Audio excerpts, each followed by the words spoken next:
How did you begin to have your whole the mind over matter Yeah. conversation about the things that you want to build? Your brain is always trying to protect you, Mm. and your mind is always trying to tell you all of the things that you should be doing, right? And then that's where the clash then comes. You said something so powerful concerning this topic, and it's on page 27. And you said you need to understand that your brain has to be controlled to some degree because if you Yeah. don't, the environmental conditions in which it exists may Yeah. determine the outcome of your life. Yeah, definitely. You failed on 11 businesses. Yeah. 11. Yeah. Like by 5, you were not like, or 6 Ah, or 9. I don't have a choice. I don't have a What choice. kept you going? Everything boils down to the man. The buck stops at the man. So when you ask Uguti, I failed 11 times, it's like, if I had to fail 100 times, I would have, because I don't have a choice. What else is there for me? Hello, Resonate community, and welcome to the best and the biggest sales and entrepreneurship podcast in the whole wide world. Today's episode is going to be super interesting because the gentleman I have is a serial entrepreneur. And let me tell you guys, if I had to actually start counting the amount of businesses that he started, he's doing now, he's busy with, and he's handing over to communities and people, we'd be here for like an hour or more. And more than anything, he's an author to his recent book called Nomahini. I just finished reading this book, and we're going to have a bit of a deep dive because it is very interesting. I even have a marker because I'm one of those people who like writes and reads and just I study people's books. I don't just read them. And I'm interested to get into it and his entrepreneurial journey and just to get into amazing nuggets that I know are going to leave you and I with strategy, with clarity, and with a bit of direction on what we're doing this 2025. Mr. Banele Rewo, thank you for coming to the Resonate podcast. Hey, ngiyabonga sis. Yeah, it's a pleasure to be here. Yeah. And an honor, actually. Is it? I'm Yeah, glad. yeah. I'm so excited to talk to you. And before I Yeah. get into, because I want to get into this book. There's a lot of things you said in this book that I'm Yeah. like, I want us to break it down. But before we get into that, we've got a custom on this podcast, which is a fire round of questions where we get to ask you a bit of questions to get to know you a little bit better. And Okay. my first question to you, are you ready? Yeah. Is what are you addicted to? Yo. Wow, that's wild. Hey, that's wild. Inspired by your book. Yo.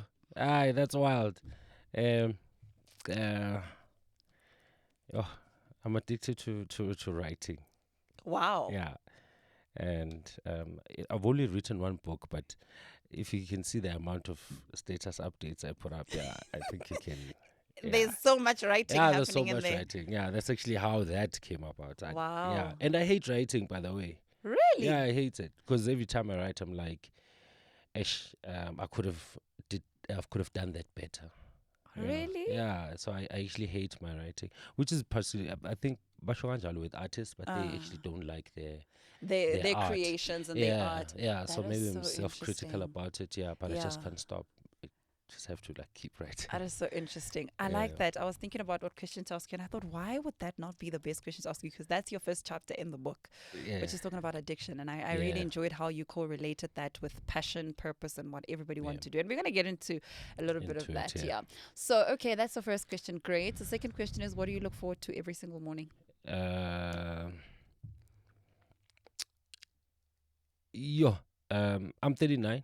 Okay. I'm turning 40, literally in about a week. Oh, And I used to, I used to sort of not like my birthdays, Mm-hmm. right?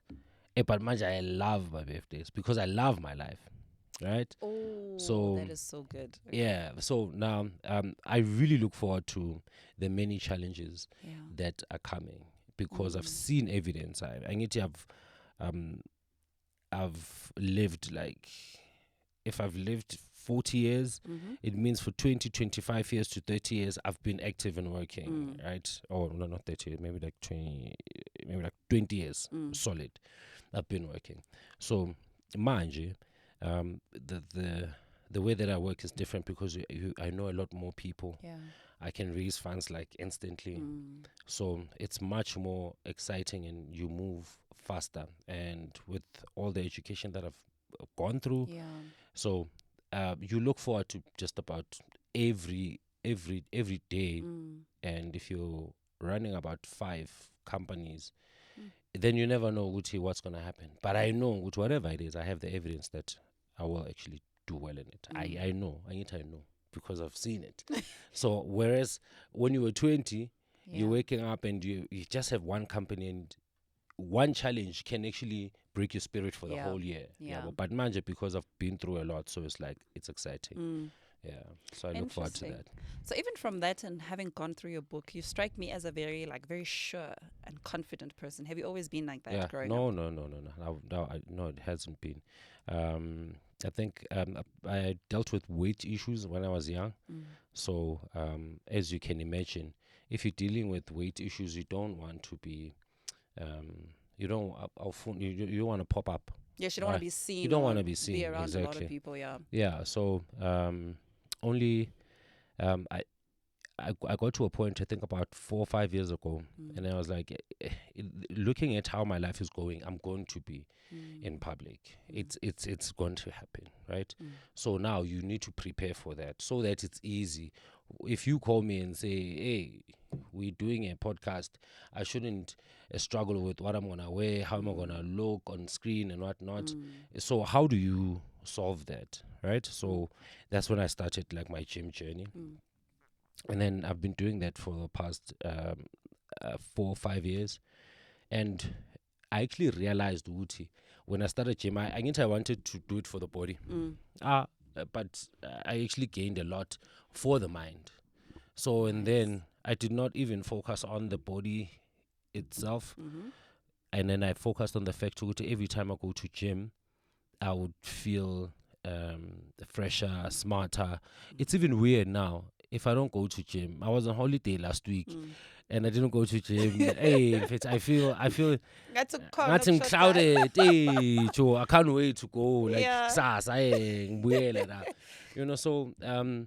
So what I did, so I knew that I'm going to eventually end up in the public space, so I need Yeah. to prepare for that. Mm. And the best way to prepare for that is to go to gym and you feel confident. Yeah. So if you feel confident, then it means if you ask me to come through, it's not going to be a problem. It's going to be an easy Yeah. an easy experience because I'm going to focus on what we are talking about instead of thinking, "Ish, am I should lose weight?" No, And being self-conscious. yeah, being self-conscious. So Yeah. once you get rid of that Yeah. part, then you become a bit more surer. So yeah. While we're on that point, one of the chapters that I really loved in your book was when you talk about mind and brain. Yeah. And you differentiated the two. And I want us to have a bit of that conversation because I mean I can even attest. I've been sharing with my community how my mornings start way earlier than I could have ever imagined.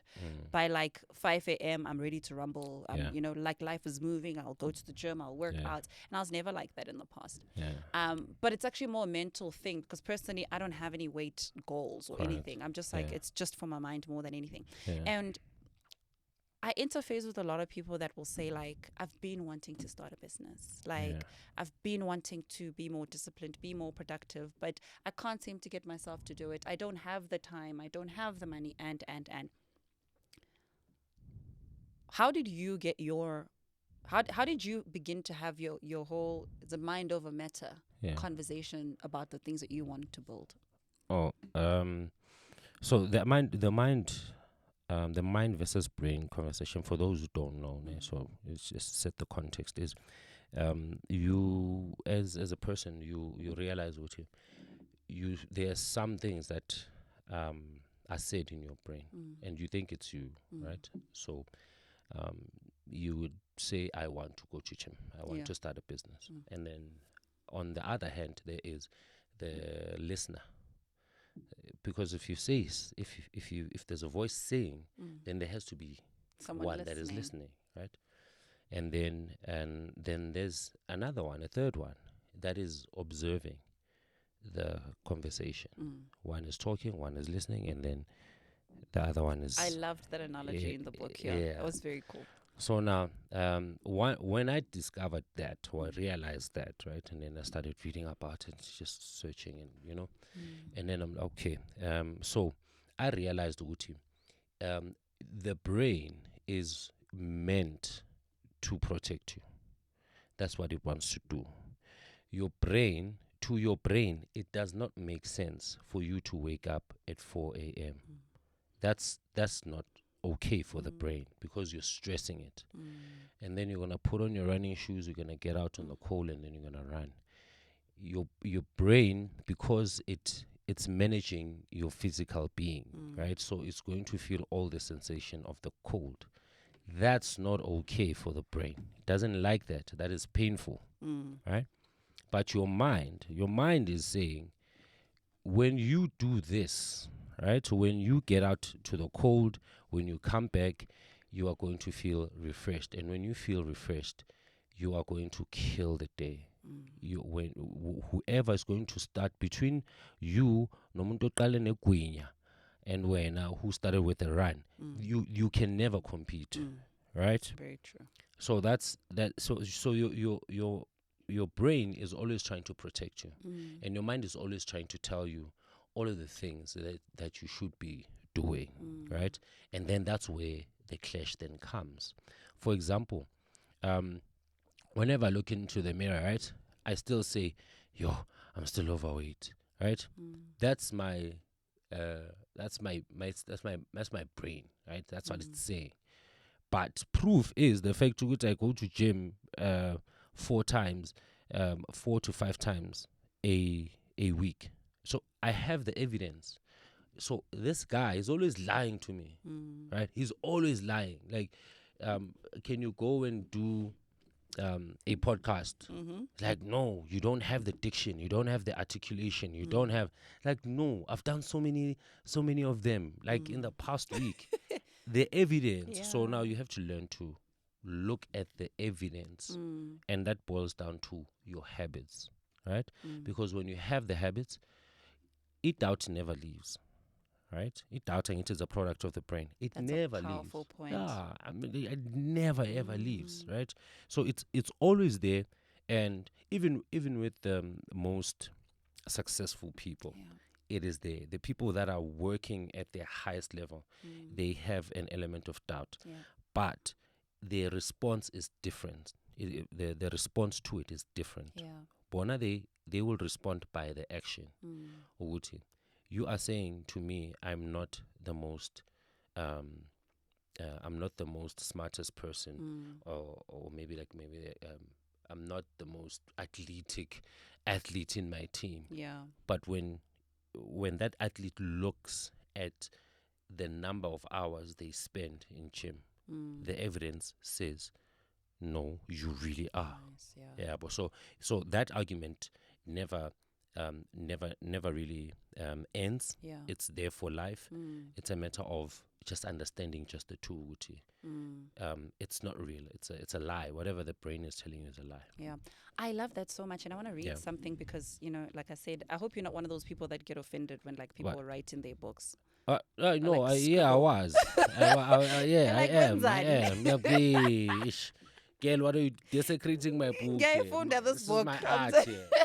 You said something so powerful concerning this topic, and it's on page 27. And you said you need to understand that your brain has to be controlled to some degree, because if you don't, the environmental conditions in which it exists may determine the outcome of your life. Yeah, definitely.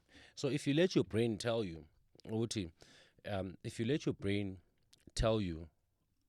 what is real and what is not, then it is going to win. And counterintuitively, basically, your brain is trying to kill you, right? This is what I mean. If you let your brain have what it wants, you'd sit on a couch every day and not do anything, and just eat whatever it is that you want, right? And this would be things that stimulate your brain. It could be your ice creams, your sugars, and so it would, and then obviously you would literally just on the couch. That's what your brain wants. That's what it really, really, really, really wants. So if you take it outside, when you look at the environment, your brain is gonna be like, man, what are you trying to do? Like, why are you trying to get out of this environment? Easy, lana. Just sit here. It's safer here, and that's what you call a comfort zone. It's it's like the brain thinks you are now trying to kill it. Yeah. And it's trying to kill you because that guy is lazy, bro. And it's fighting back. It's always fighting back, So whenever you must fight back, You must fight your brain Yeah. with your mind, Mm. and you cannot discuss with the brain. You cannot negotiate. You cannot debate the brain. People Oh, think that's ukuthi good. they can affirm. Some people, yo, as I'm a comment, sometimes like, people would like nitpick. It's like, oh, you said all. No, some people, right? Yeah. Some people, um, they think ukuthi they can debate the brain. You can Mm. affirm yourself Mm. into acting in the best way that you should. No, Yeah. you can't. You have to create habits, Mm. right? Um, when you create habits, what happens ukuthi you tend to then automatically do what you are supposed to do, even Yeah. though you do not feel like it. But Yeah. by way of habit, you Mm. sort of just coast through whatever it is that you need to do. Mm. You know, talking about habits, the other Yeah. thing also that I highlighted concerning that on page 44, Yeah. there's several things you said which are so important, and you were talking about habits, and there's a part where you say, unfortunately, there is no way one can always make correct decisions, Yeah. but there's still a way to correct wrong decisions, and starting is always the right decision. And it goes back to the self-doubt conversation Yeah. that a lot of people, the brain is like, you've never started a business before. Yeah. You've never sold anything before. Correct. You've never taken content before. As I Yeah. went away, I will podcast. So what makes you think you're What going to makes you do? can do it? Yeah, You can do exactly. it right now. And I like what you mentioned, which is like, for instance, in your story, you started going to the gym. So you started building evidence. Correct. Because as long as there's no evidence, the brain will always say you there know isn't. You see? Vele. Yeah, it's like Exactly. how we as a lab. Vele. Yeah. But it's like, no. So you start building that evidence in the smallest things. And Yeah. to tie it to another thing you mentioned is maybe the realization that you having the dream is the beginning of building the evidence. Yeah. Yeah. It's like, I mean, I really liked When this. you conceive the dream, yeah. Yes, I Yeah. really liked when you said that the dreams you have awake are the dreams that matter because they're most likely to be true if you don't sleep on them. Correct. Oh man, that's fire. Hey, What? you see What why was I'm I on highlighting? there? What was I on there? That's the evidence. Exactly. But it's like Yeah. the fact that you are having that dream is Yeah. the initial seed to the evidence Correct. for yeah. you to start doing something. Yeah, and let's take it on another level, Yeah. right? Where does the seed comes from? Mm. Where does the seed come from, Mhm. right? I used to think that for you to have an idea, you have to sit and strategize and draw Like think on hard. yeah, about think it. hard, and it doesn't work like that. Mm. The evidence over the years, what Yeah. I've seen, right? Mm. What I've seen is the ideas that are coming to you are actually sent to you from a higher power, Yes. right? Mhm. Because when they come and they find you not ready, Mm. you are obviously going to argue back and say, no, Mm. it's not going to happen. No, why am I thinking what I'm going to be this thing?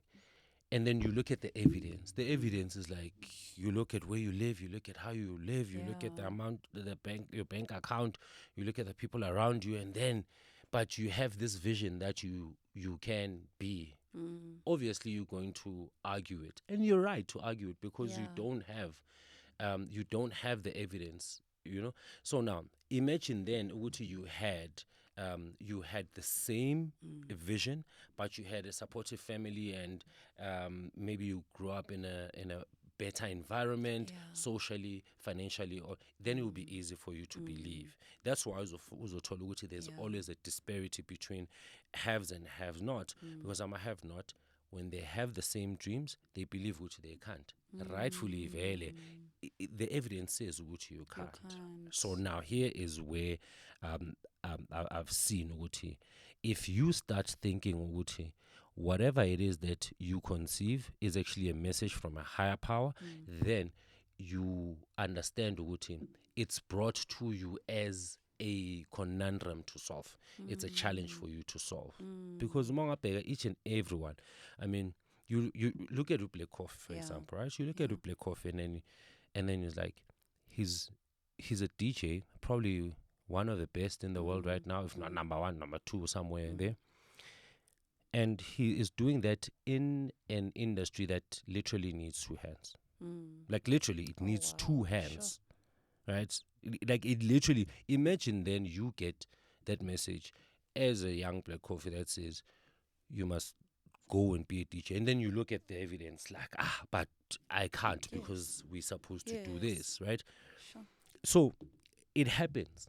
It happens to a lot of us. So we do get the message, we do get the vision, Yeah.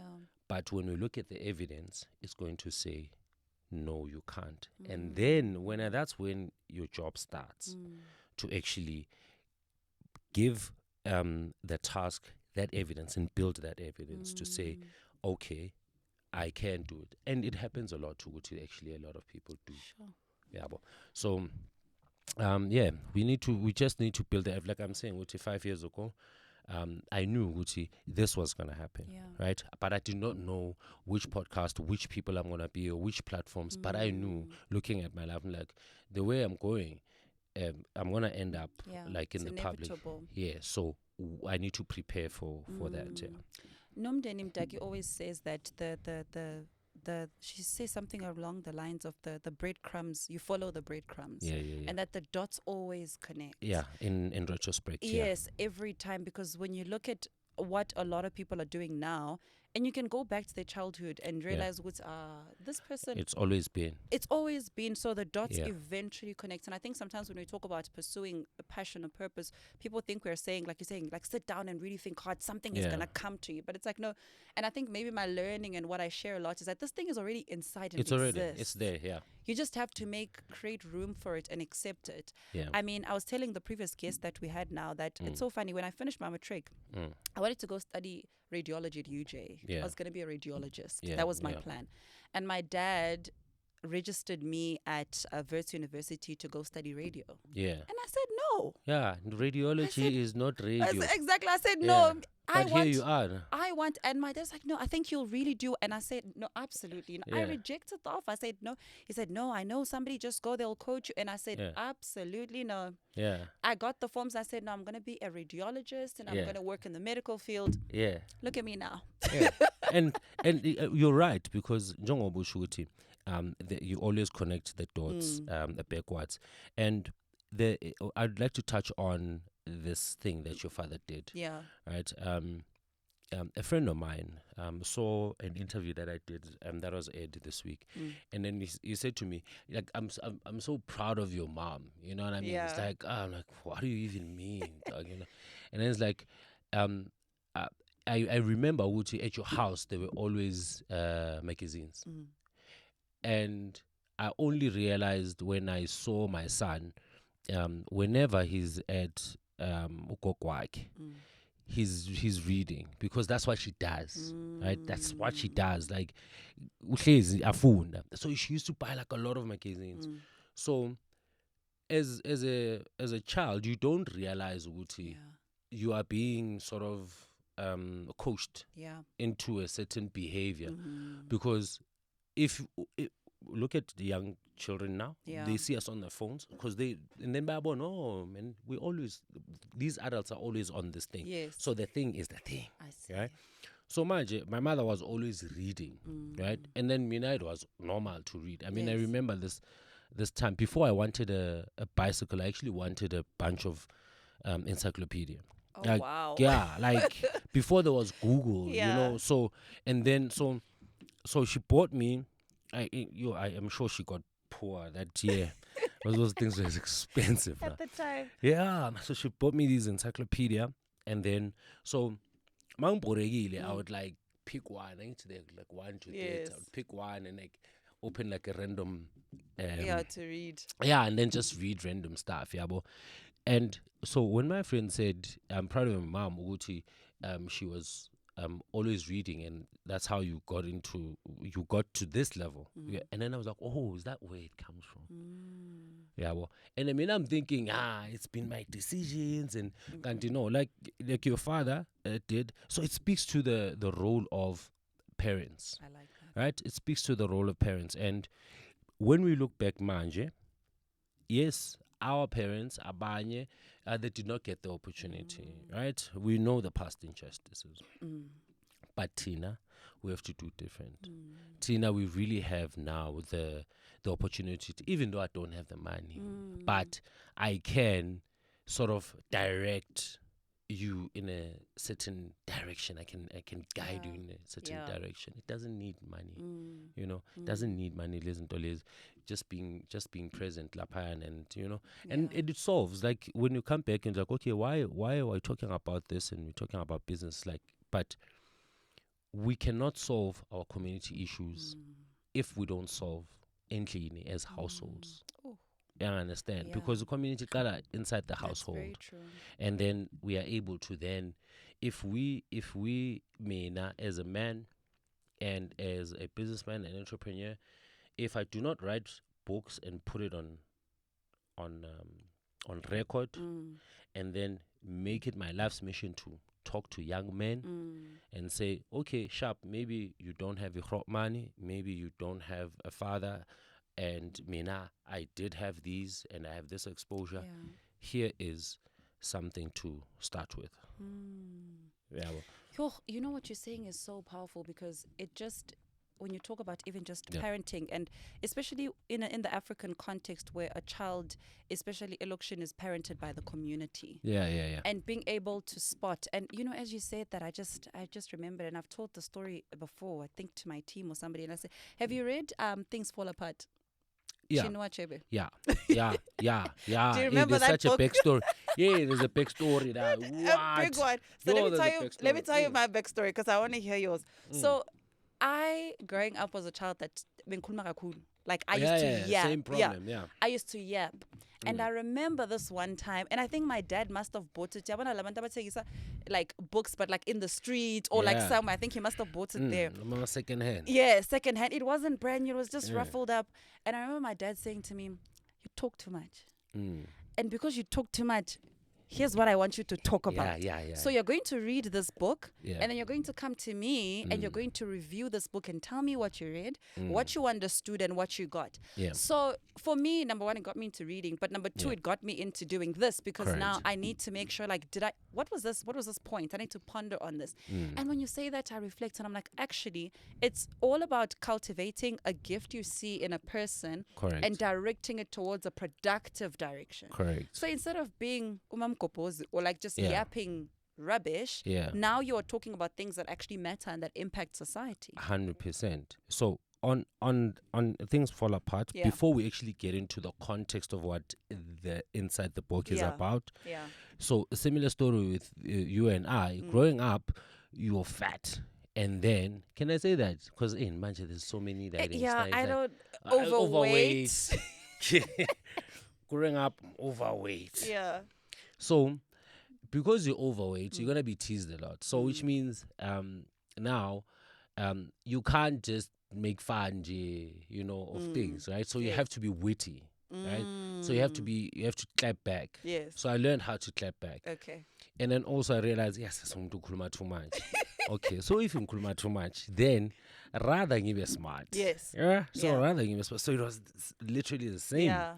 Sharp. So on Things Fall Apart, inside the book itself, it is about the community that came together and they funded a young man to go overseas to go study.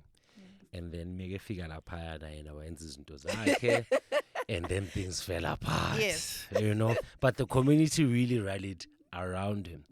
So now, when I wanted to go to a AAA to go study a AAA, that's the writing style that I knew. Those are the authors that I knew, because I need to find a location. Sengifuna ukufunda AAA manje, ufuna namangamla, all of that jazz. Next thing they give me a test for it's a registration process. Then they ask me to write in a style of Alan Edgar Poe, and I don't know who that is at the time. Had they given me a test and said to me, write in the style of Chinua Achebe, I would have been, but the projection of my life would have went on another dimension, right? But I don't regret it. I don't regret it, because again, when you connect the dots backwards, and you're like, had everything I wanted to happen happened, this would have been happening. This would have not been happening. You wouldn't be here. I wouldn't be here. I'm enjoying this more than I think I would have enjoyed what I had wanted, because what I had wanted was actually limited, seeing it from where I am now. Sure. Yeah, I understand. It's like, no, actually, each and everything that I've lost, I thought I lost, I didn't lose. Each and every ambition that I had that did not go well, I failed in 11 Yeah. businesses. And for me to fail in 11 businesses, then it gave me the opportunity to write about, hey, how not to fail. Right? Because you got the PhD in failing. Exactly. And me writing about how not to fail then becomes my success. Yeah. Because then Sure. I then went on to actually say, look, there's one thing which I wrote the book, but the best thing that I can do for you is actually let me start a business with you online. In the past 2 years, that's what we did. I went and started a business, and you watched me work with this. Some people joined me along the journey. It's like, Yeah. oh, we want to be part of this. So each and everything, Mawibega, going back, it makes sense, but it's a reminder, Nakona Gutim. As much as you plan, right? As much as you plan, you will never fully appreciate and understand what is going to happen in your life. But what you can do is to prepare for what you anticipate, prepare for it. It's never a waste. And you can be present for that, right? And being present means if you have to preserve your life, like take care of yourself. Yes. Sure, that's playing part into helping God help you, to stay alive. Like collaborating Collaborate. in the fulfillment of your purpose. Correct. Yeah. So looking back at everything that has happened in your childhood, my childhood, Yeah. it's really about, we can never know what's going to happen, but we can only just be present. Yeah. And I like when you say you prepare, because sometimes you're preparing for something and you don't even know. Yeah. Like you don't even know that reading that Chinua Achebe will get you interested in other literature 100%. and other books. And eventually now when you write, Yeah. you have a reference to a writing style, which I think is very powerful. You mentioned something that I want to labor on a bit, which is you failed on 11 businesses. Yeah. 11. Yeah. Like by 5, you were not like, or 6 Aye. or 9. I don't have a choice. I don't have a choice. What kept you going? I don't have a choice. That's what kept me going. The fear of poverty. Serious. Yeah, like to be real with you is also, I'm a guy. It's different for guys. Yeah, it's different for guys. Tell you the truth, it's different for guys, and that's why I speak to young men more than I speak to anyone else. I speak to young men, and look, when you are a man and you don't have resources, whatever the excuse is and whatever reason is, however valid it is, you will be disrespected. Right? You'll be disrespected by society. You'll be disrespected by your partner. You'll be disrespected by your mother. Not that my mother ever disrespected me, but I remember this one time. She was like, hey, wow, I'm full savings. I'm like, nah. I know what it is that I want. She didn't understand. She wanted me to go back to call center. I'm like, no. But my point is, you will be disrespected. Right? I wanna wait. Why? Because as Ichita, you can't wake up one day and someone says, I'm going to marry you, and that person happens to be a millionaire, and now it's so on. It will never happen for a guy. Never happens. Right? So, Tina, as men, we have to create the reality that we want. We have to. You create it. And that's why it takes us long for us to get to a point where we are comfortable enough to say, okay, now I can actually go out and find a partner, right? And the more you work, the more more beautiful women give you a chance. Like, okay, usebenzile Joe. Yeah, well, you can take care of me. In reality. Yeah, well. So now that's just the mjolo part. There's the actual part now of being a man in society. Namanye amadoda azokudelela because awukwazi ukuzenzela izinto. Uhlulekile wena. Uyazihlula wena. What more of anything else? What more of a partner? What more of a child? You can't have these, right? You can't have a partner. You can't have umntwana because wena uhluleka ukuzi maintain.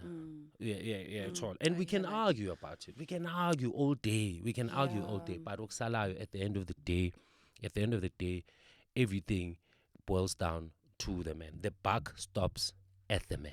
In a family household, in a classical family household, the buck stops with the man. So now I do not have a choice. So when you ask Uti, I fail live in times like if I had to fail 100 times, I would have because I don't have a choice. What else is there for me? Because if I don't continue, right, my chances of finding a mate are going to be low to like zero, right?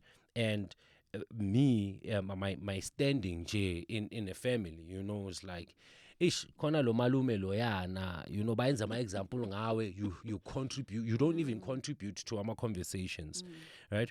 And your friends are going to avoid you because when I'm all figure, it's either we are dinga, right?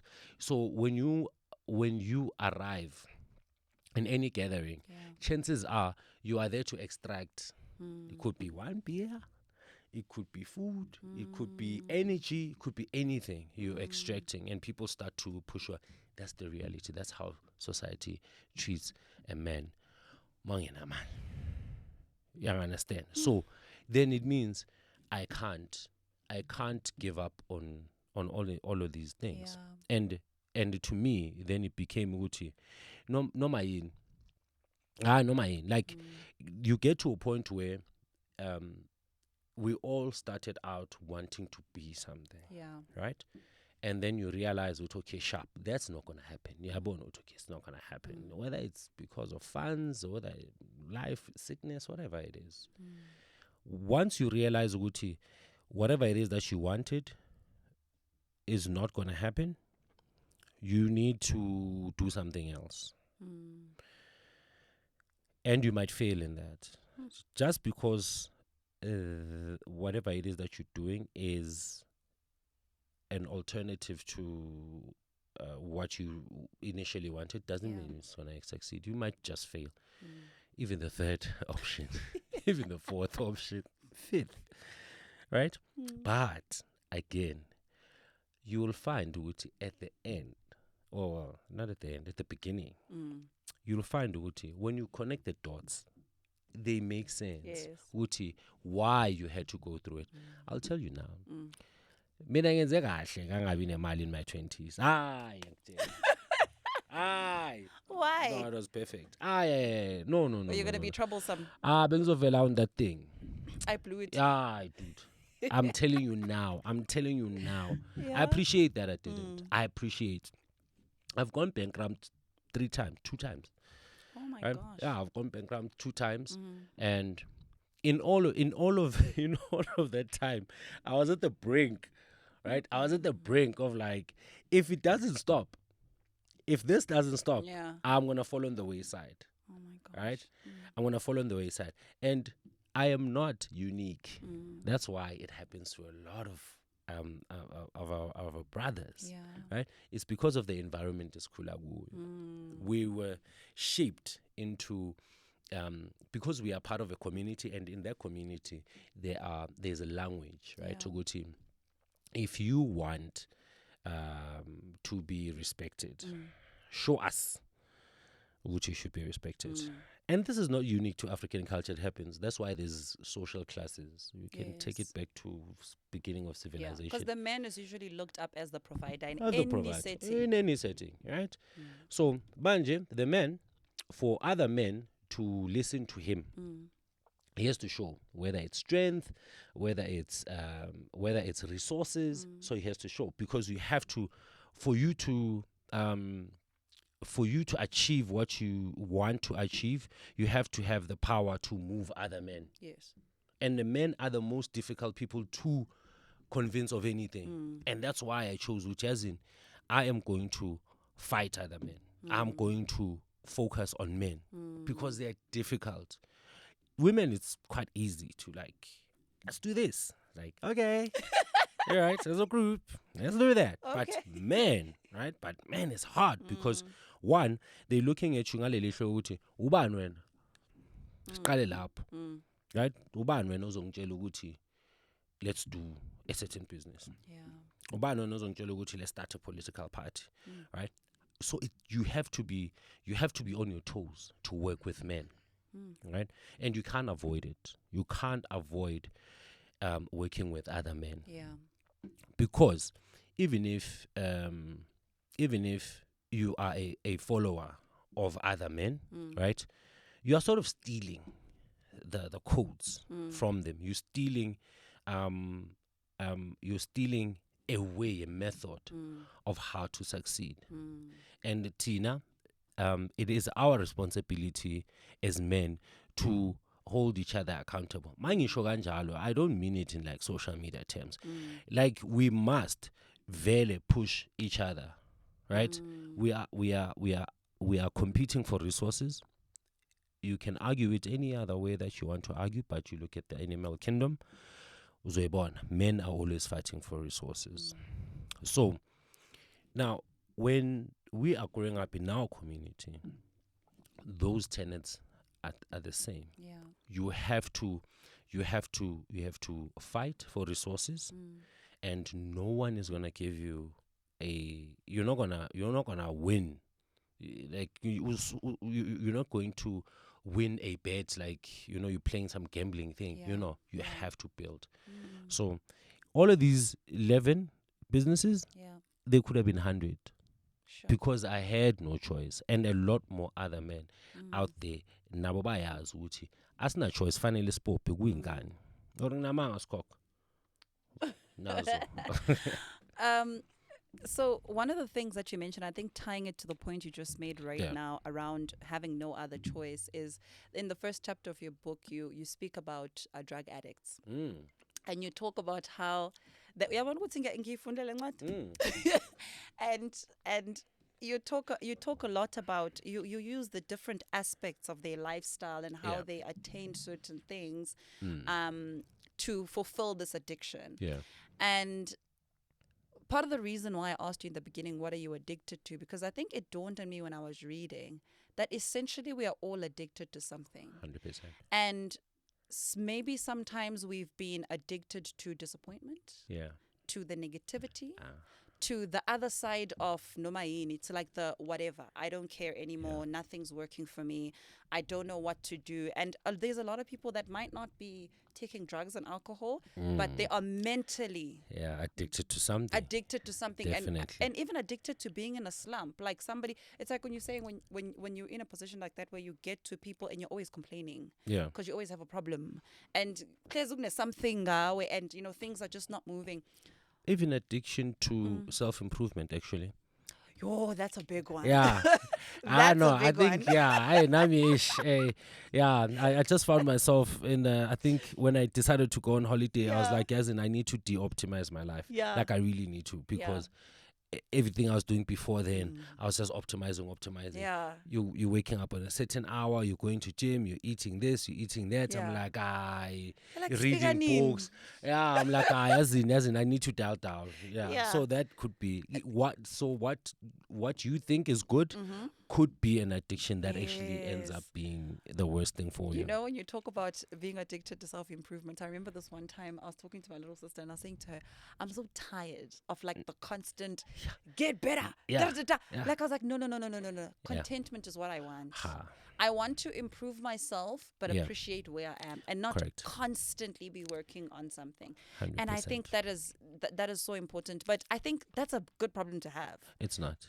No, but compared to like somebody Yeah. who's not addicted, Yeah, who's yeah. addicted to not doing anything at all. And I Yeah. think my question to you is like, how can somebody get out of that slump of addiction to the Addiction, yeah. negative thoughts, the negative perceptions, the idea that, oh, nobody likes me, Yeah. the low self-confidence, and all, because there's a lot of people going through that. And it could be because maybe one business failed, Yeah, or true. they haven't even started, and Yeah. evidence says, "Uzoqala kuphi?" Uzoqala kuphi? When it comes to addiction, I think I grew up because now I understand which a lot of things actually come from my childhood, manje, and I actually going back a lot. I'm going back there a lot to reference, and it makes sense of Yeah. what is happening. So I grew up watching nature channels, and namanje I'm still that person, right? And I really love nature, and I think that all the answers are there, outside of spiritual. Yeah. They're there, and animals do have an addiction. So in my head, I'm like, oh, so if animals do have some things that they're addicted to, and they're very well aware of which they are addicted, they would eat a certain plant at certain times, they would manipulate a certain worm, like these monkeys, I think in Madagascar, they manipulate a certain worm to spray them with like this toxin, and then they dizzy, nyaupe yabo, basically, Yeah. And then so now I understand addiction a bit better, and I understand it from that perspective, but I'm not a psychologist, so I can only interpret it Yes. how I see it. So now addiction, I think ukuthi ikhona khona abantu, khona le powder le eyabo ugogo. I'm not gonna name the brand. Yes. Okay, You well. know that, yeah. Khona le powder le. There's a lot of people. It's a tablet. It's a headache thing. Sugar. They're on it, right? So now, it seems to me, ukuthi, there's just going to be something else to be addicted to. Yeah, well, it seems to me like that. It's okay. There's just going to be something else that you're addicted to. So now you can only just try and minimize these addictions. You don't want to be addicted to like 5 things. Yes. At least Like have it. how? Something, one game, but not 5. Yeah. At least, So now, when we look at addiction, and we're asking Wuti, how can we improve ourselves out of it? Yeah, well, Especially unhealthy, and Unhealthy. detrimental yes, addictions to your success and your productivity. 100%. Wuti, first you understand which addiction exists, so you'll never be perfect. Yes. Start there. That's why Yeah. I gave all that analogy. And then the second one is, you need to create habits that move you away from your addiction, because personally I've found Wuti, addiction is more of an environment outside more than internal. Interesting. So let me start by my example outside of myself. When I was writing the book, when I was doing that research, I worked with a lot of drug addicts, right? Okay. And I spoke to them, and they gave me insight.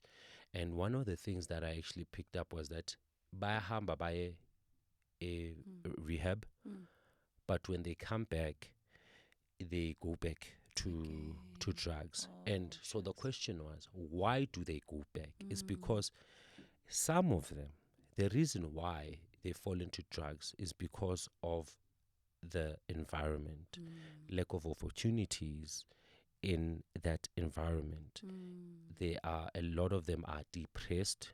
They don't have anything else to do.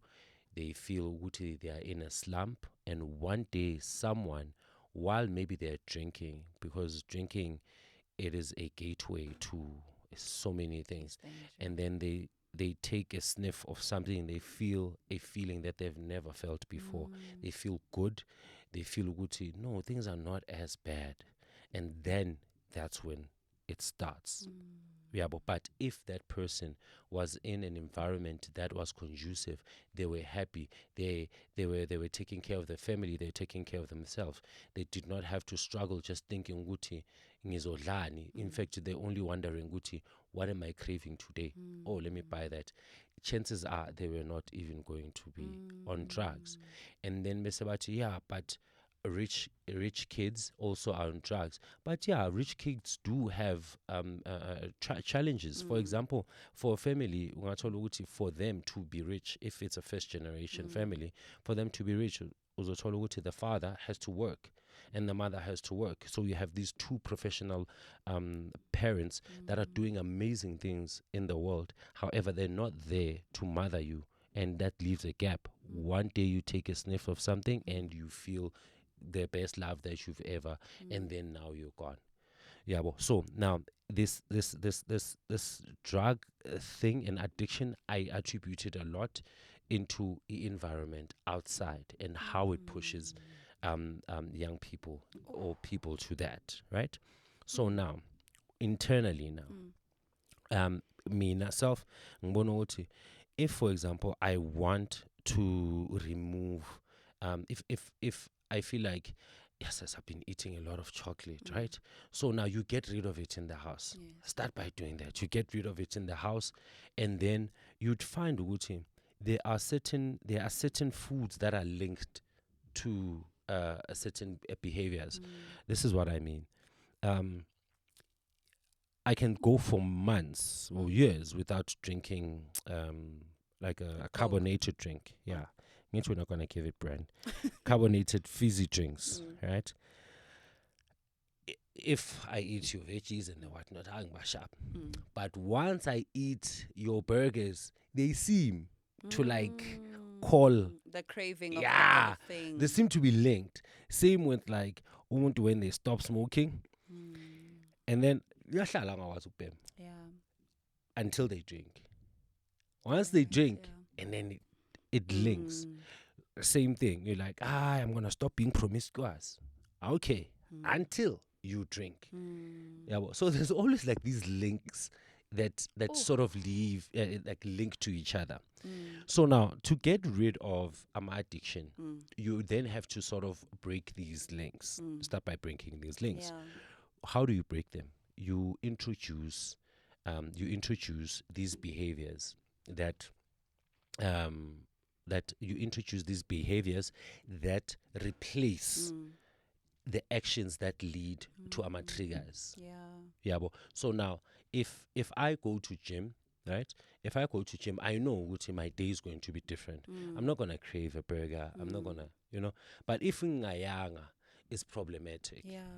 Right? If ngayanga, like I'm gonna eat at a strange time. For example, I know what I'm back at gym at a certain time, and then there's maybe there's like a shower, and then there's meditation, and then maybe there's writing in your diary, and then there's opening your first email for the day.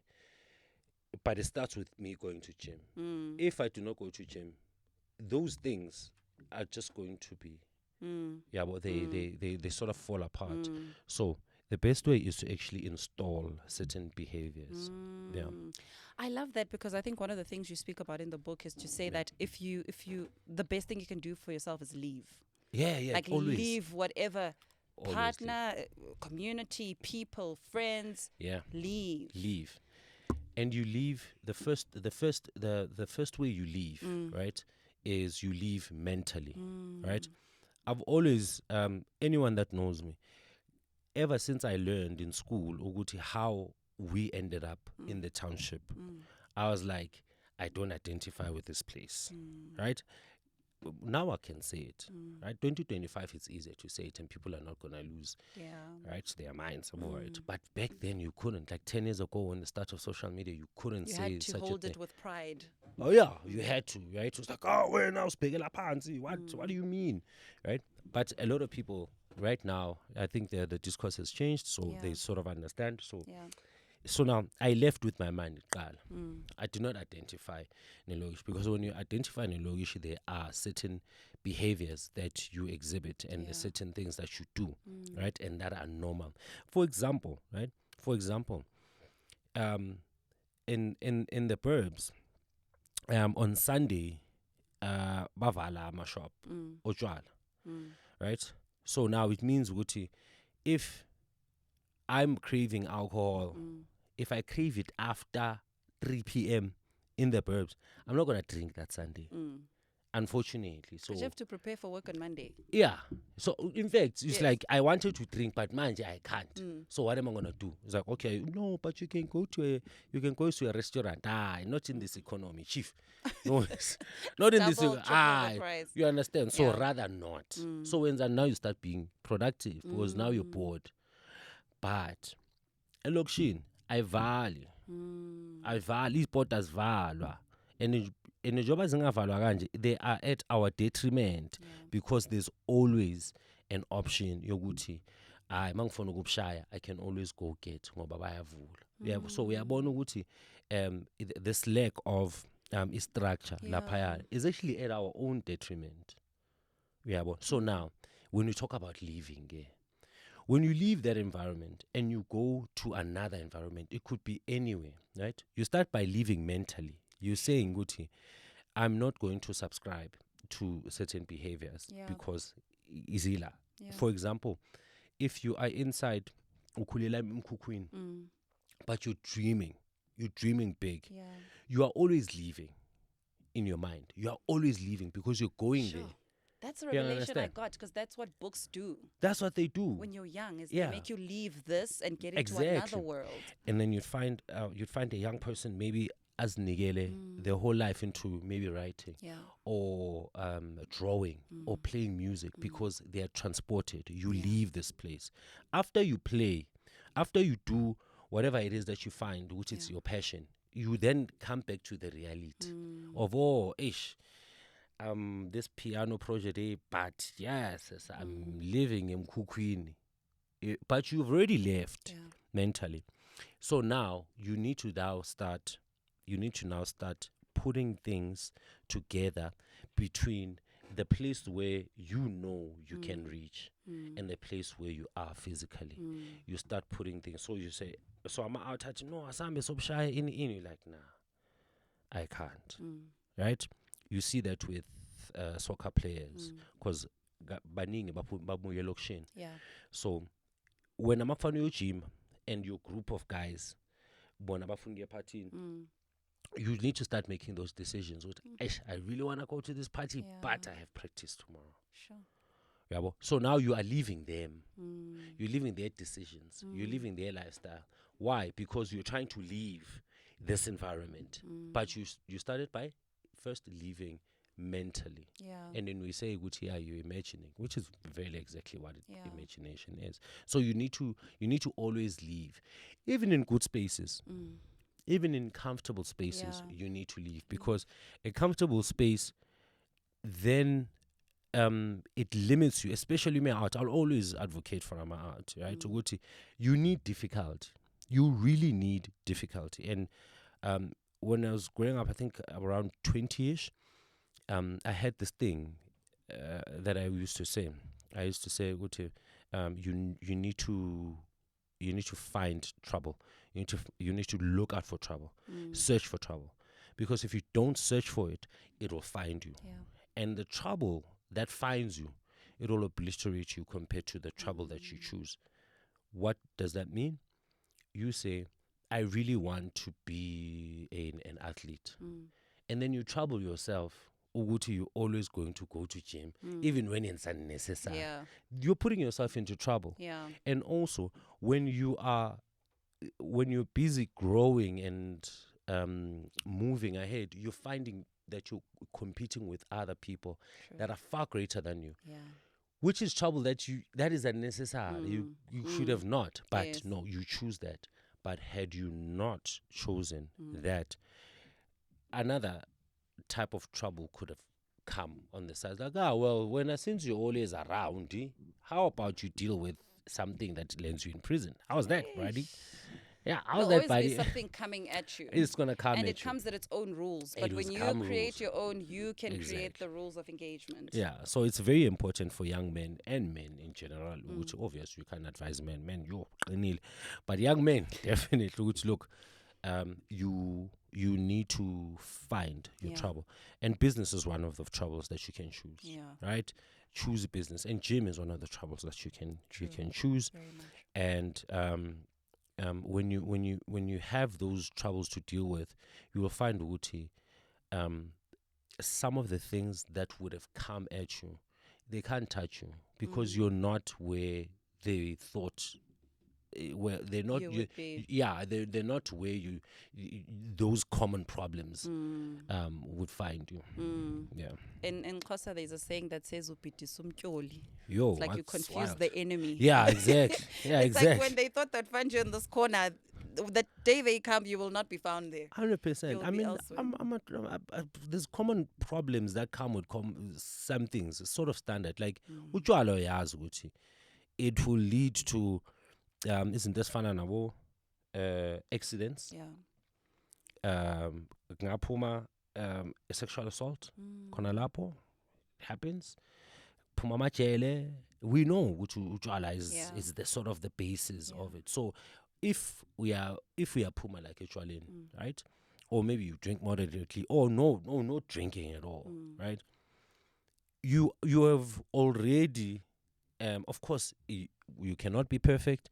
You will never know what tomorrow holds. You will never know what the universe has for you. Yeah. But let's just get that out of the way. Yes. But when you get utshwala out of the way, Yeah. you've already solved a lot of potential problems for when is out. You've already solved a lot of potential problems. Yeah.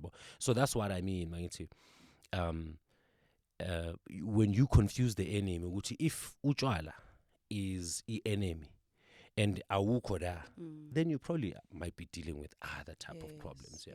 But you would rather be dealing with ones at your own terms in your own home Yes. than at the club where there's too many influences Correct. and other people there. Correct. Yeah. Oh, Banele Rewo, thank you so much for joining me. I Yeah, really it's enjoyed been this a pleasure. conversation. Yeah. I really enjoyed this. And I Thank you like for what it coming. wasn't technical. I don't like talking about technical when it comes to a business. I Is think it?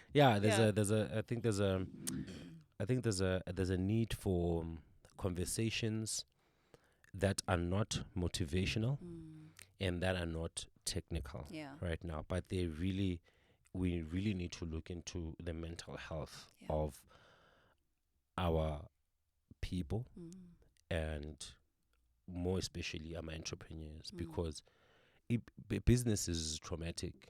Failing, I mean, I'm saying now, it's like, I failed in 11 now, 11. But then, Hey, but then unbearable. for each failure, Yeah. for each failure it was, and there's no help for that, because uzothola ukuthi if you find your own solutions, or maybe you fail 11 times and then you pop out with 12, and then you start drinking like nobody's business, Oh my and then you're back to.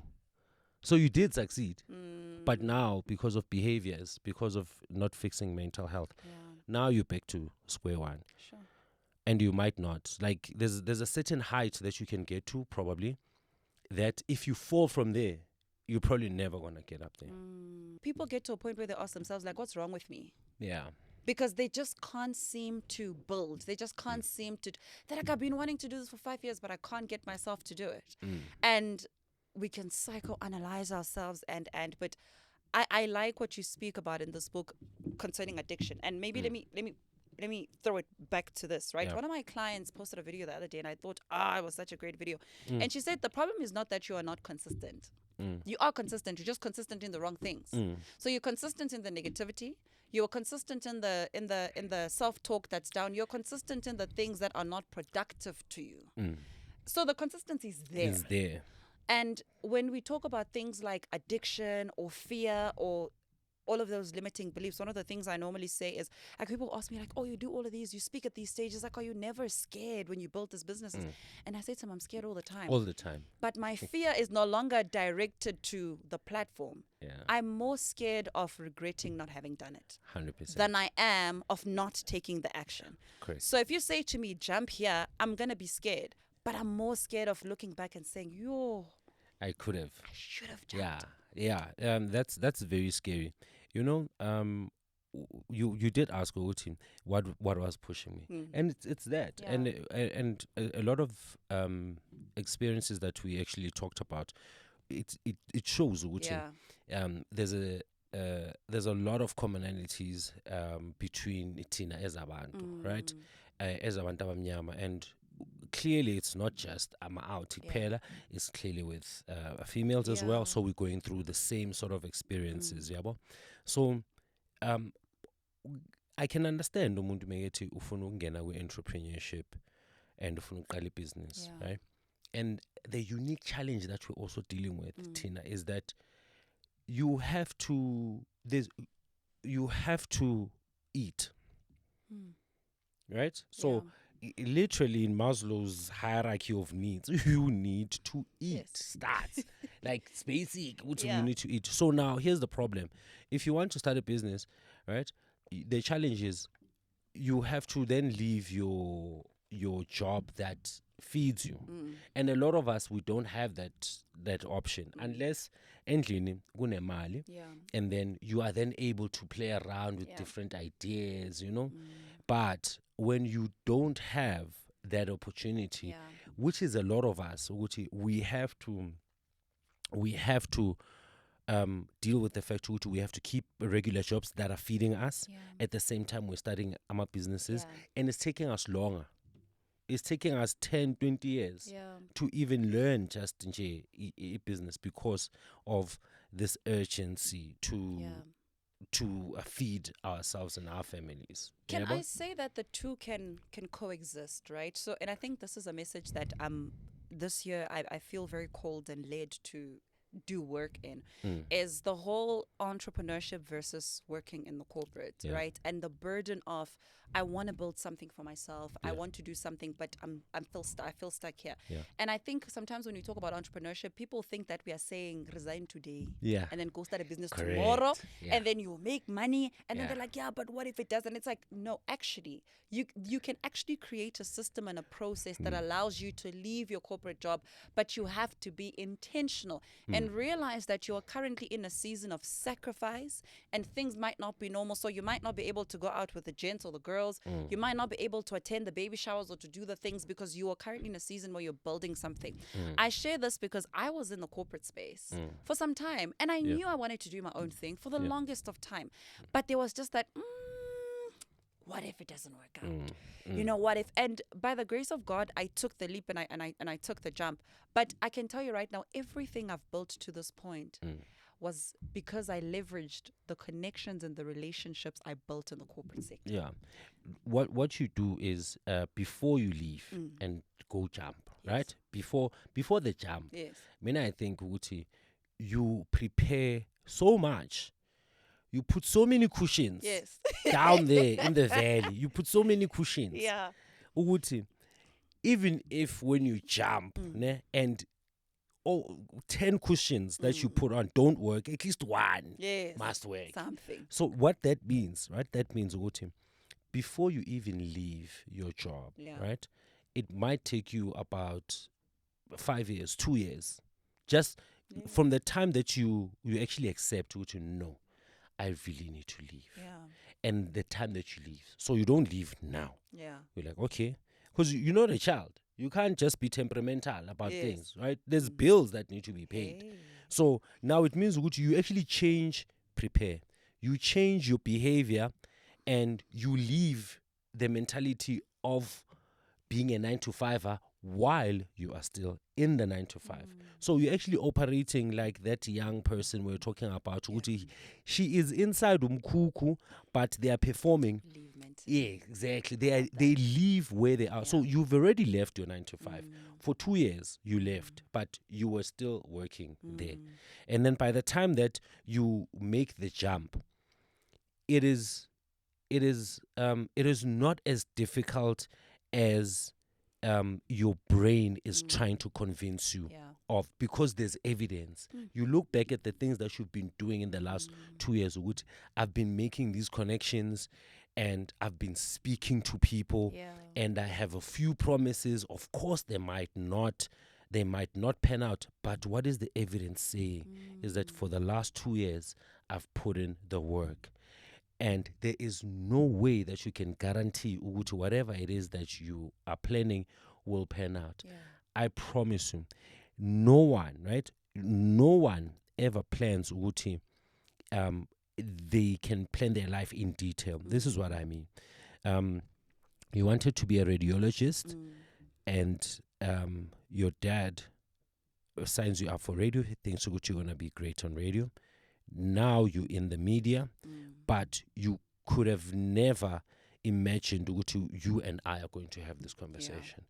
And so many other things are going to happen in your life and my life that because we're here, they're happening because we are doing this.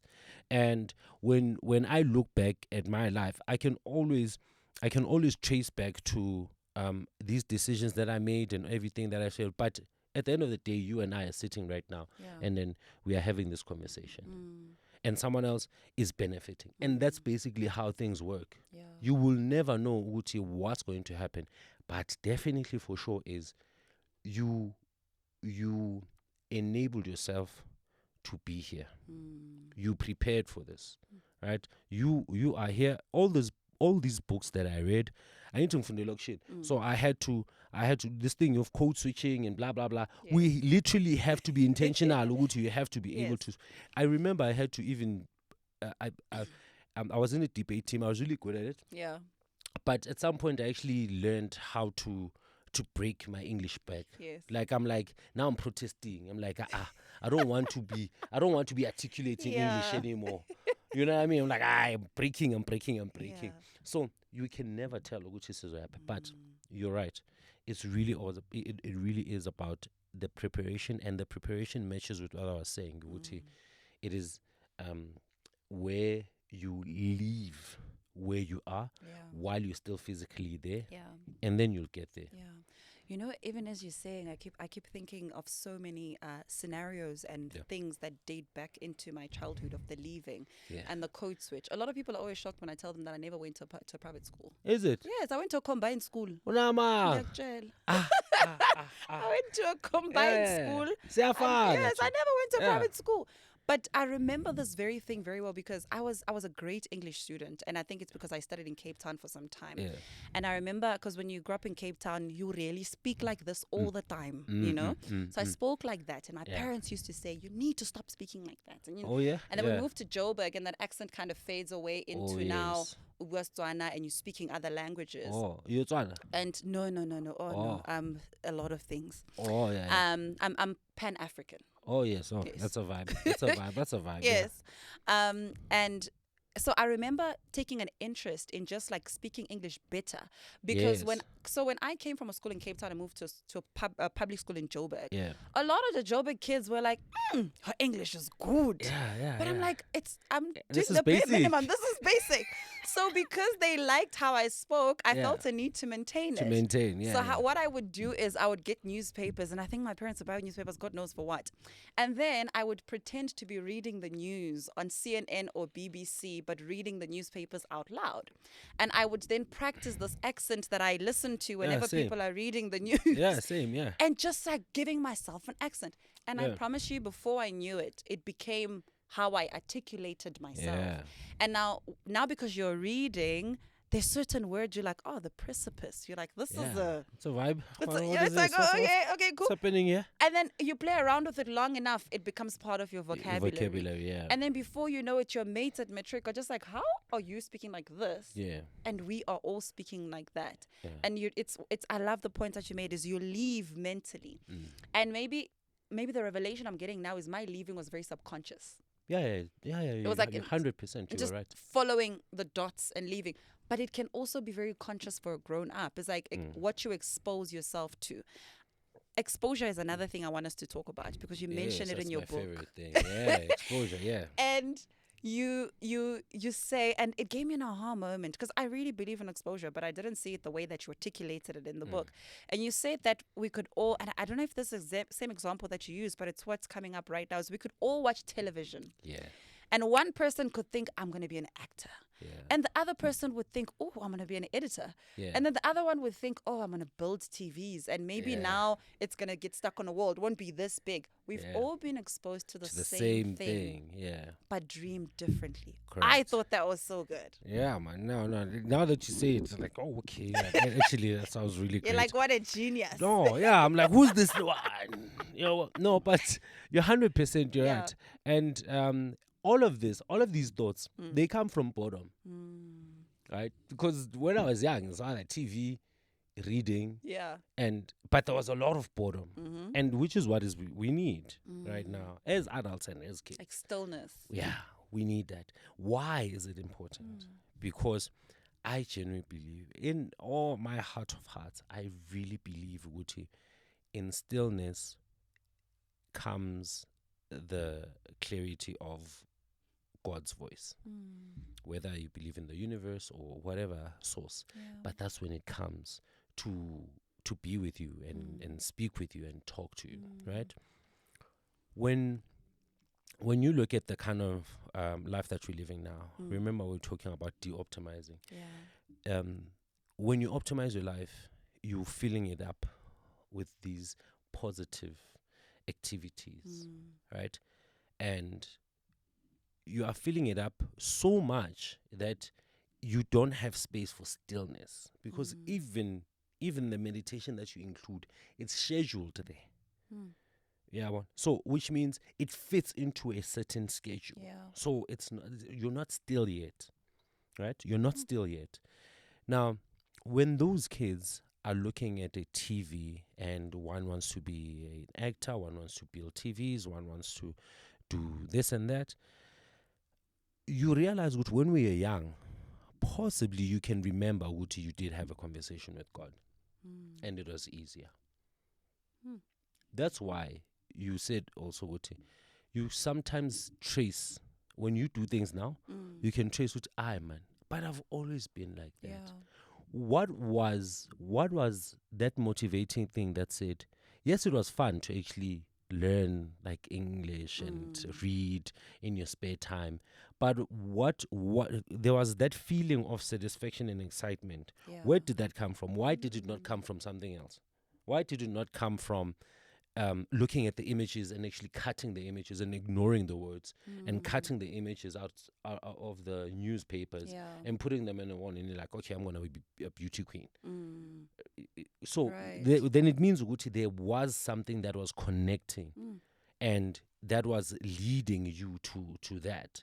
And you were exposing yourself and you were giving it time because you chose not to go outside that day or whatever, and then you chose to I'm gonna make time to read. Yeah. So there's always this conversation with the universe and God that is always happening. It's always there. Even namanje, we're still out doing it, but we need to give it a chance. Yeah. We need to expose ourselves. Manje, would say, okay, I should never ever manje. I never worry about the how. I'm so bold with the what. I never worry about How's the the how. Bonapambi? How is not for me. Yeah. How is not for me. Like I said, we're sitting here. We never thought which we were gonna have a conversation with me. I like that. What yeah. you said, I want to have a podcast, but you don't know the people that you're going to meet. And the conversations And the you conversation, potentially will have. you yeah. will you will never plan that. So the what, I am about the what, right? I'm about the what. I'm like the what. Yes, I can imagine the what of whatever it is that I think, but the how, I don't worry anymore. Sure, you've let Yeah. go. No, I've let go. Yeah, because the best possible moments in my life and the best achievements that I've experienced and the really the best moments that I've experienced, I realized, Manjuguti, they were not my doing. And in fact, that's why last year I actually started being religious. I was like, I really need to understand this other side of following. I need to learn how to follow God. It's not Uti, it was particular, which I'm going to go to church and I'm going to pick this church. But it was more like, okay, let me go to church because that's where you learn how to follow God. Because the things that I've seen, I'm like, this is not me, chief. There's no way. This is Yeah. not me. Yeah, because they're really that amazing and they're surprising, and the the core of it is you just need to enable yourself to participate in your life. I call it the event of your life, right? Enable yourself to participate, be there, and then everything else will then come. Sure. I mean, I didn't decide to be born, right? Yeah. So there's a lot of things you don't have a hand in I deciding. didn't. Yeah, exactly. I mean, I was Yeah. born 85. I'm black. I'm male. I'm in Soweto. That was the setting of the game. Those were the tools. Yeah. Those were the cards that I was dealt. Yeah. My mission is to figure out how to use what I don't have and the things that I have. Yeah. Using everything. I use the fact that I'm male. I can apply for certain jobs. I use the fact that I'm black. I can say black empowerment. There's so many things that Yeah. are a disadvantage, and you have to turn that into an advantage. For example, I wouldn't have been able to write a book called Nomayini, where I address the scourge of drugs and addiction in the township if I wasn't born in the township. That's true. So that is a way of turning what I saw as a disadvantage and you turn it into a positive. And that's literally what we are doing all our lives. Yeah. Yeah. The last thing I want us to touch on is Yeah. you also spoke about collaboration Yeah. in the book, and Yeah. you referenced how drug addicts kind of have a community They do. Yeah, they do. where they know they'll get their fix. Yeah, they do. No matter. Yeah. And I want to find out from you. I think, as somebody who's failed 11 businesses, and you've Yeah. got like so much happening right now. Yeah. And you mentioned earlier that you've built so many networks. You Yeah. can get funding quicker. You can Yeah. you've got access to things a bit more faster. You can get in the media, etc. Yeah. What has been your secret to actually building networks, Yeah. community, and fostering collaboration? You help when you can. Yeah. Just be the person that you would like to meet. Be the person that you'd like to meet. When I was younger, I was younger, like 2025, the likes of theses at the time, which I still represent Yeah. everywhere I go, what we used to do then is, because we knew that no one came from a rich family, so but we had different skills. So I was a writer and marketer, so if there's a campaign, they would pull me in, but I knew which they did not have the money to pay me. So, but I would give my skills. Yeah. But if I give my skills, I would get obviously exposure. Now, but when they do like a campaign, they would say, Banele Rewo has worked on this. Yeah. So Jeff used to do photography. There's a lot of people who are in the industry now, of which that was the community. That's how we were doing things. Yeah. And also, there wasn't some sort of payment at the time. You wouldn't be paid for views or anything. Yes. There was no social media. So everything that we do, we did to create a portfolio for ourselves. Nice. Now, because if you worked with someone, right, even if it went bad or went good, for the fact that you've worked together, you know some parts about them that Yes. are bad, some parts that are good, Yeah. and you are most likely to trust them for life. And you'll always go back to those people. So now the secret to me was just avail yourself. If you say you're gonna do something, avail yourself, and that's part of this thing. Be the kind of person that you'd like to Yeah. meet. So give that helping hand. Participate in your friends' ambitions, right? Umngani wakho uma ethi uthengisa something, buy it even if you don't need it. Mara ungamtsheli ukuthi you don't need it. You just buy My it. friends do that to me. Yeah, they do that. And also remember, which you know what they do, a lot of entrepreneurs, they tend to look at their communities or friends, and then they insult them and say, you're not supporting me and whatnot. Yeah. No, dude, they can buy maybe the first 1 or 2 times, but your actual customer is probably not even your family or your friends. And okay, let's say you even collected all your friends, all your family. They can't keep one business going. You need outside people. You need outside. So don't worry about it. Yeah. Don't worry about your friends not buying what it is that you're moving. Don't worry about it. It's okay. They can give you one or two things, but don't worry about it. They are really not the target market if they are not using it. Just look at it in business terms. Yeah. One of my recent viral TikTok videos is Yeah. literally me echoing those sentiments. Yeah. And people are just like, no, but they're borrowing us money. I'm like, you want the same person who's borrowing you money to be your customer? How No much ways, is this bro. thing? It doesn't make sense. Yeah, it's all good. Like and we shouldn't take. We should stop taking things personally. Yeah. As entrepreneurs, we really need to stop taking things personally. If you inbox me and you write me a whole story on how you want me to help you, look at it like this, Wuti. You know I'm very busy. You know you can Yeah. see it. And that's the reason why you are watching my content, you are following me. I'm working for you. I'm showing all of these things. Now, if you want me to come mentor you, for example, do you understand what you're asking me to do something? To work. To work for you. Mahala. Also. That's what you're asking. Every time you're asking something from someone, really think about what it is that you're asking them to do. In most cases, right? In most cases, you're asking them to work for you. Now, you need to change your approach.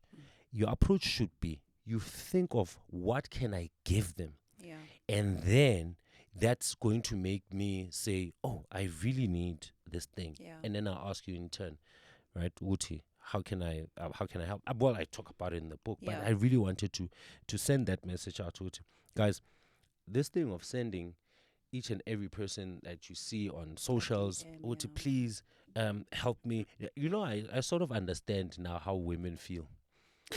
Like I know, Just people are yeah, approaching you all yeah, the the whole time. time. No, and I feel good. I see sometimes good why women are upset maybe with like South African men.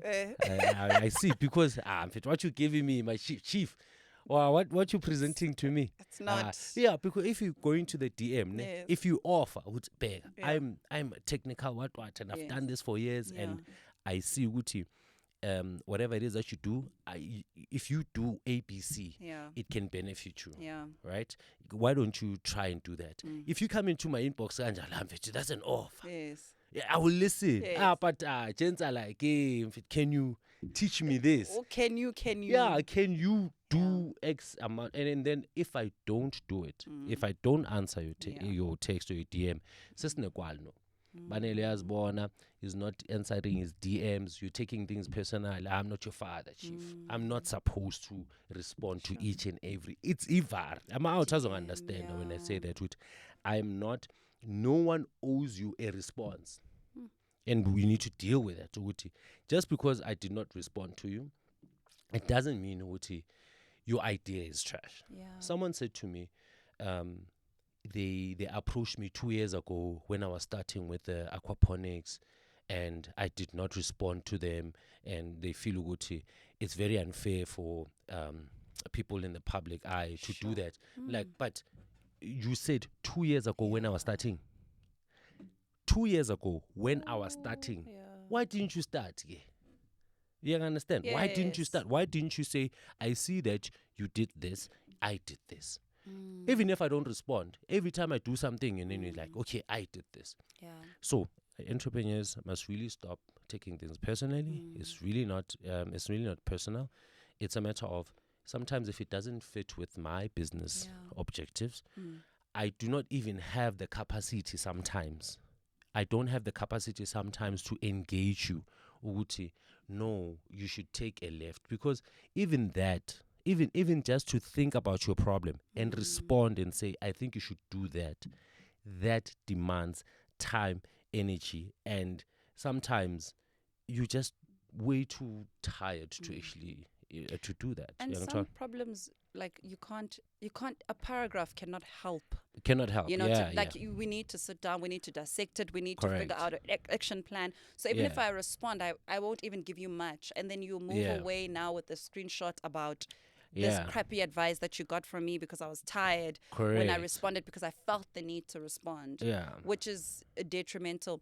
You know, we are currently in the process, we are hosting what I would like to call the biggest sales and entrepreneurship summit Yeah.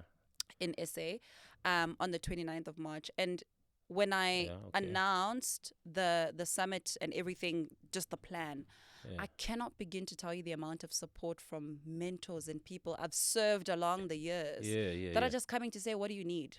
Yeah. Yeah. What can we Yeah, do? it sounds nice. I'm gonna be there Like, too. I don't know yes, what's no, happening, but I'm gonna be there. you're going to be there. Yeah. And it's a testament of, I've wanted to learn from these people over the years, and Yeah. all I did was serve them. I said, if you have an Yeah. event, I'll come and I'll volunteer. Yeah. Yeah. If yeah. you're doing something, whatever. there, yeah. It doesn't matter how many Instagram Show followers up. I have. I will be there and I will do registration for you. Yeah. I will sign up for. If you want to do an Instagram live, let's do it. And Yeah. now, just watching those people pour back into Yeah. what Your I am efforts. doing is Yeah. like, you're just like, I was not expecting this. Correct. If yeah. learning from them was all I wanted to do, it's enough. People bathanda umuntu osebenzayo. Like, let's just be real. That's right? true. Let's just be real. People prefer umuntu who is putting in the effort, and I think the best way to actually get people to support you Yeah. is to actually do the work and act as if like you don't need the support. Ha, shanga time fitai. I don't need this. Yangi on. I can die. That's when people come. Yeah, that's when people come, because you're showing the confidence and you're putting the work and you are putting yourself in line, you know, and you are taking the risk. If anything, my reputation, my name is on the line for me to achieve this thing. Yeah. Even if that thing fails, you learn the most valuable lessons from that, because you're further from someone who has never even tried it. Yeah. Sure. Before they kick us out, the last thing Yo, I'll say, would have been, bruh. Yo. the last thing I'll say is that, you know, you also make a reference of this in your book, where you talk about the people who are addicted to drugs, how like they'll clean your window. They do the work first before they ask you for They the money. do the work first, Yes, and they make you that's feel it. guilty. Yes. So Yeah. you're just like, now I have, I You can't not park, give you anything. you park a car, they greet you, they give you a compliment. Yes. Sister, You've signed the contract. sister, yeah, so on. Yeah. What kind of person would not even try And do and some, do that? like sometimes even when I don't have cash, I'll go buy something for them. Yeah, because it's like yeah, you have to reciprocate. And that is business. Yeah. That's exactly, when you go into an inbox and you send an email. Yeah. That's how your inbox should come through. You start by acknowledging Uti, this person. Yes, you show them Uti, you've been watching them, right? Yeah. And then you say something that maybe you think Uti they are not aware of. Yeah. But just to show just how much you are aware of what they're doing, and then you propose how you can improve that thing, right? You don't tell them how. You can tell them what it can be done to improve it, and then from there you show them what you can do. Yes. That's how you must DM, because when you do that, it's like Vele Lantana Leana that's at the robots there, at the parking lot there, you know, die and whatnot, because it really does give you a sense of, even though you know you don't have a gun, you don't have a button, you don't have nothing, but it somehow it gives you that sense of Wuti. There's some deterring factor to it, you know, and that is what they are selling. These people, that's what they're selling.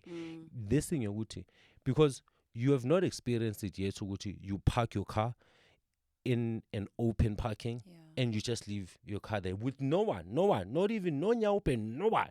You'd feel good time, and no one is watching, but we don't feel that because they are there. Thank you for the work that you do. It's a pleasure. Thank you for coming. Resonate community. I really enjoyed that conversation, and I hope you guys did as much as I did as well.